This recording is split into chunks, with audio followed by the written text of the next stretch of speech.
Ça, c'est moi qui l'ai découvert en observant dans l'avion. J'avais observé depuis facile 5-6 ans, j'avais observé cette fameuse passe en S. Et je m'étais dit, tiens, il serait pas mal d'aller essayer de plonger ici. Qu'est-ce qui m'a fait aimer la plongée? Alors déjà, quand j'étais petit, je regardais Cousteau, comme sûrement tous les petits. J'étais un peu fasciné par tous ces documentaires. Après, moi, à la base, vu que je suis montagnard, j'étais passionné de montagne, et ben, j'ai retrouvé énormément de rapprochements entre l'environnement plongée et l'environnement montagne. C'est deux environnements spécifiques. En montagne, plus on va haut, plus la vision s'élargit et plus on voit loin. En plongée, on voit loin dès le départ, mais on a les mêmes ambiances de plus ou moins vertige ou le relief. C'est extraordinaire et c'est un autre monde.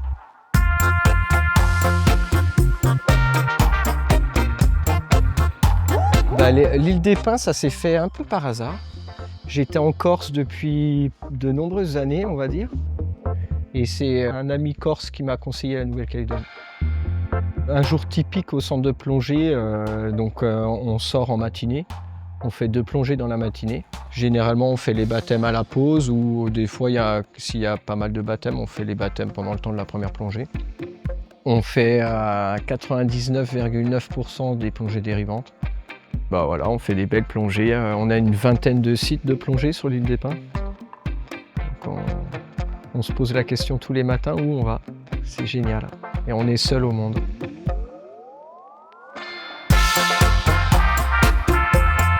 Donc on a les meilleures conditions de Nouvelle-Calédonie quasiment, avec l'IFU aussi sûrement. On a très peu de navigation et on est à l'abri des vents dominants. Parce qu'on est sur une côte ouest à l'île des Pins et on monte en baie de Gadji sur ce qui est nord-ouest. Et le vent dominant en Nouvelle-Calédonie, il est sud-est, les alizés. Donc on est tout le temps à l'abri. Nos animaux totems, on a l'hippocampe pygmée qui est assez facilement remarquable. La chance de voir aussi beaucoup de requins léopards dans nos plongées lagons. On peut voir aussi la lime électrique qui est incroyable. Quand ils voient la lime électrique, parce que c'est surprenant, on croirait de l'électricité, c'est hypnotisant. Et après, on a la topographie qui est extraordinaire. On a un site qui est exceptionnel, c'est les grottes de Gadji. Et après, on a des grands canyons, des failles, des arches.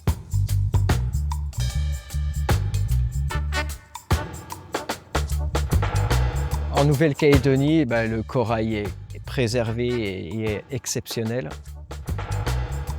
On a des champs de gorgones, il est en pleine santé, en expansion. On le voit grandir. Et de là, on est classé au patrimoine mondial de l'UNESCO depuis 2008.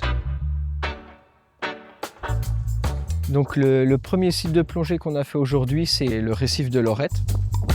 Donc c'est une plongée dans le lagon. C'est notre site quasiment le plus éloigné, on est à 15-20 minutes de navigation.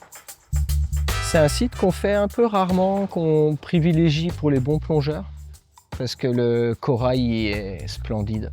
Vraiment, il y a énormément de gorgones aussi. C'est un site qui est peu profond, c'est 25 mètres, on va dire maximum.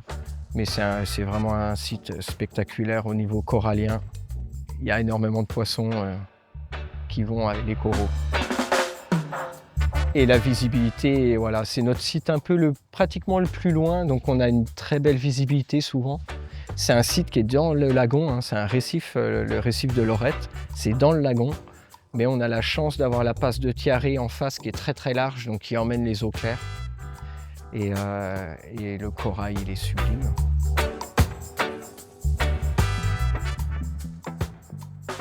Après, en deuxième plongée, on a fait un nouveau site. Ça, c'est moi qui l'ai découvert en observant dans l'avion. J'avais observé depuis facile 5-6 ans, j'avais observé cette fameuse passe en S. Et je m'étais dit, tiens, il serait pas mal d'aller essayer de plonger ici. Elle a plusieurs noms parce qu'on l'a découvert en 2022, donc on cherche encore le nom. On a Da Ticha aussi qui en langue veut dire le récif de Ticha, c'est son nom. C'est une passe qui est très très jolie. C'est donc plongée dérivante, on l'a fait uniquement en marée sortante. On a eu de la chance que le site se fait uniquement à marée descendante. Et on était en marée descendante quand on a essayé, donc c'était parfait. Et donc on le fait que en marée descendante. Et là, sur ce site, tout peut arriver. J'ai déjà vu requins léopards, on peut voir des seiches, on peut voir des requins gris. Ça dépend de la saison. Il y a quasi tous les poissons de Nouvelle-Calédonie. On a une très belle anémone rouge, qui est assez rare hein, quand même, on n'en trouve pas partout. Et la fin de la plongée, naturellement, quand on arrive au niveau de la passe, la plongée remonte naturellement.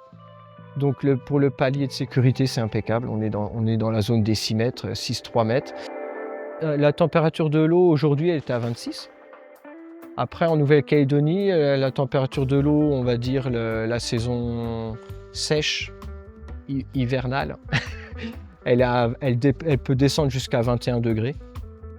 Et l'été, elle peut monter jusqu'à 29. Mais ça ne dure pas tellement longtemps. On a la chance à l'île des Pins d'avoir les eaux les plus fraîches de Calédonie, on va dire, grâce au courant. Donc d'où le corail qui ne souffre pas du tout de la montée des températures. Mes plus beaux moments de plongée, je pourrais presque dire tous les jours. Encore aujourd'hui, sur le site de Lorette, on a eu un nudibranche qui était exceptionnel. Et ça, je suis waouh! Mais mes plus beaux moments de plongée, le requin-baleine quand même, qui reste exceptionnel. Et j'ai eu la chance de croiser 2 fois aussi des baleines à bosse sous l'eau.